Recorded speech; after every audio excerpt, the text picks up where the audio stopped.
આણંદથી સમાચાર બોરસદની એપીએમસીની ચૂંટણીની મતગણતરી 17 રાઉન્ડની મતગણતરી પૂર્ણ થઈ ગઈ છે। 17 રાઉન્ડના અંતે ભાજપના 10 ઉમેદવાર આગળ છે। ભાજપ પ્રેરિત ખેડૂત વિકાસ પેનલ જીત તરફ।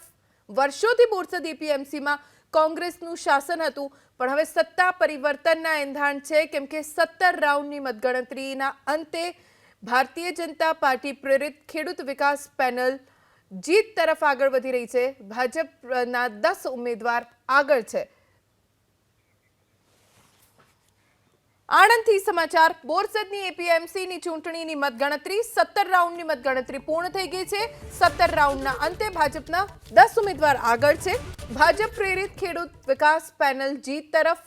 વર્ષોથી બોરસદ એપીએમસીમાં કોંગ્રેસનું શાસન હતું, પણ હવે સત્તા પરિવર્તનના એંધાણ છે, કેમ કે 17 રાઉન્ડની મતગણતરીના અંતે ભારતીય જનતા પાર્ટી પ્રેરિત ખેડૂત વિકાસ પેનલ જીત તરફ આગળ વધી રહી છે। ભાજપના 10 ઉમેદવાર આગળ છે।